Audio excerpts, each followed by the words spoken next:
नौकर मेरे साथ करते करते थक गया था, लेकिन मैं तो अभी पूरी नहीं हुई थी। फिर मैंने गोली नौकर को निकाल कर दी। उसने मेरे साथ इस्लाम अलैकुम नाजरीन, मेरा नाम आयशा है, मेरी उम्र 20 साल है, मैं शादी शुदा लड़की हूँ। मेरे शौहर इस्लाम आबाद में जॉब करते हैं, हमारी रहाइश लाहौर की है।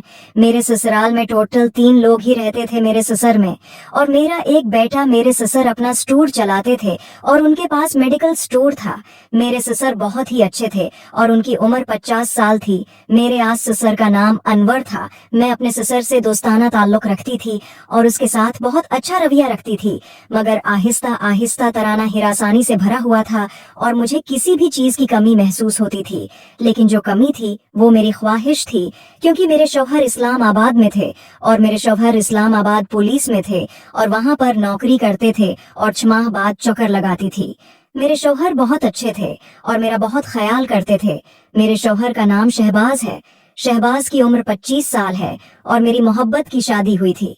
मेरे घर वालों ने शहबाज की अच्छी नौकरी देखकर मेरी शादी कर दी थी, लेकिन क्या पता था कि हमारी बेटी की ख्वाहिश अधूरी रह गई। शादी के 1 माह बाद ही मेरे शौहर शहबाज की नौकरी इस्लामाबाद में लग गई थी। तमाम पर चले गए थे। मैं उनके पीछे तरसती रहती थी और इन मनते की थी कि मुझे छोड़कर न जाओ, न के पीछे मर जाऊंगी। लेकिन मेरे शौहर ने मेरी एक भी नहीं सुनी थी और इस्लाम आबाद में चले गए थे। अब मैं उनके पीछे सारी रात यही सोचती रहती थी कि औरत को मोहब्बत का सहारा होता है और मर्द ही सहारा होता है। अगर इस मर्द से तौजा मोहब्बत न मिले तो फिर वो कहाँ जाएगी कि वो लाजमी किसी जवान मर्द की तलाश में रहे। ढूंढ कर अपनी यहाँ पर सारा कसूर औरत की कहना चाहता है, लेकिन मर्द ये नहीं सोचता कि मेरी औरत अकेली है, उनमें से मोहब्बत नहीं दे रहा तो उसे हासिल कर लेगी। यही काम मेरा था। मैं भी सोचने लगी थी कि किसी ऐसे मर्द की तलाश करो जो मुझे हर ख्वाहिश को देखें। फिर वही हुआ जो सोच रही थी कि मेरी तबीयत खराब होने लगी थी, तो मेरे शौहर ने मशूरा दिया कि तुम एक दिन नौकर रख लो। मुझे भी अपना घर की जरूरत पड़ने लगी थी, क्योंकि मेरी थोड़ी तबीयत डाउन हो गई थी और मेरी शौहर घर के काम का नहीं होते थे। तो मेरे शौहर ने मशूरा दिया था कि तुम किसी लड़के को तलाश कर लो और घर के काम काज भी कर दिया करेगा और तुम्हें सौदा सलब भी लेके दिया करेगा। मैं भी अब यही चाहती थी। तुम्हें सिर्फ अपने मेडिकल स्टोर से एक लड़की को भेज दिया। उसकी उम्र तकरीबन 15 साल थी। उसका नाम सहेल था। अपने नौकर से इंटरव्यू लेने लगी थी। उसने बताया कि उसका बाप नहीं है और वो भी लाहौर में ही रहते थे, तो मैंने उस पर तरस खाकर उसे नौकरी पर रख लिया था और मेडिकल स्टोर पर 10,000 तनख्वाह लेता था, तो मैंने उसकी तनख्वाह 30,000 कर दी थी, क्योंकि मेरे शौहर ने बोला था कि तुम उसे तनख्वाह दे देना। मैंने अपने शौहर से फोन करके नौकर के सारे मामलात दिए थे कि वो गरीब घराने से ताल्लुक रखता है और उसकी माँ है, बाप नहीं है। तो शौहर ने बोला कि तुम अच्छी तनख्वाह से रख लो और दिन तक खाना वगैरह भी दिया करना, और अगर हो सके कि उसको सारा दिन घर में रखो ताकि वो घर के काम काज कर दें। शाम को तबाही जाती हैं, क्योंकि शाम को मेरे सर 10 बजे घर आते थे और मेडिकल स्टोर बंद कर दी थी। इसलिए मैंने अपनी नौकरी सहेल को काम पर रख लिया था।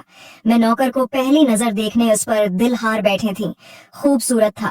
मुझे तुमसे मोहब्बत हो गई थी। अब मैं सोच रही थी कि इससे मोहब्बत कर ली जाए, क्योंकि मैं नौकरी पर फदा थी और उसकी सारी इदाएं हैं। काला न थी, जो कि नौकर इतना खूबसूरत था कि बिल्कुल लड़कियों जैसा था। जो वो सारा दिन काम काज कर रहा होता तो मैं यहाँ आस पास ही रहती और उसकी मोहब्बत को महसूस करती और उसके साथ ताल्लुक बनाने के लिए तरसती रहती थी कि किस तरह आपने करीब लाया जाए और उसे अपना बना लिए जाए।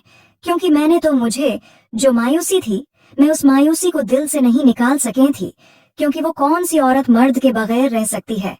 लेकिन मेरे शौहर ने मेरी आदत बना दी थी कि मैं आपके बगैर जीना सीख चुकी थी। लेकिन अब मेरी ख्वाहिशात कह रही थी कि इतनी खूबसूरत लड़की और एक जवान मर्द तुम्हारे पास है, तो तुम उस चीज को क्यों तरस रही हो। बस उसके पास जाओ। और उसे अपनी अब मैं भी यही सोच रही थी। उस दिन अपने कमरे में सोई हुई थी।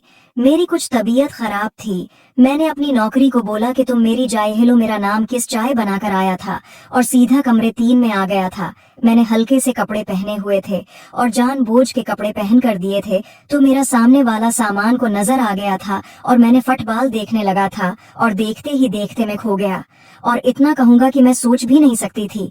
अब मुझे अपना काम होता हुआ दिखाई देने लगा था कि मुझे पता चल गया था کیا میرا گھر سوئیں اسی کام کے لیے کھڑا ہے اور مجھے دیکھے جا رہا ہے؟ بالکل اب یہ تیار ہے۔ میں نے نوکر کو سامنے سے دیکھا تو اس کی پیٹھ میں بچہ کس کا کھڑا نظر آ گیا، اور وہ میں بھی یہی چاہتی تھی تو نوکر میرے قریب آیا تھا اور میں نے اسے بازو سے پکڑ لیا تھا اور اس کے ساتھ کبڈی کھیلنے لگی تھی۔ نوکری مجھے میں نے نہیں کیا تھا، وہ بھی چیز کو جوائن کرنے لگا تھا۔ میں نے نوکر کے ساتھ بھرپور کبھی کبڈی کھیلی تھی، میں سوچ بھی نہیں سکتی تھی۔ مجھے میرے شوہر نے پوری زندگی نہیں دیا، اب میرا نوکر سہیل تو میری زندگی بن گیا تھا۔ اب میں اس کے ساتھ ہی محبت کرتی تھی اور اپنے شوہر کو بھول چکی تھی، کیونکہ میرے شوہر مجھے رسوائی تنہائی کے بغیر کچھ نہیں دیا تھا، بلکہ انہوں نے مجھے وہ دے دیا تھا جس میں تم نہ رکھتی تھی، اور ساری زندگی اس کا احسان نہیں جا سکتی تھی۔ میں نے کچھ پیسے دیتی، اچھی توجہ دیتی، وہ ہر وقت میرے پاس رہتا ہوں، میری ساری خواہشوں کو دیکھتا تھا۔ میں نے رات کو کھانے کو ذائقہ چینل کو سبسکرائب کریں، شکریہ۔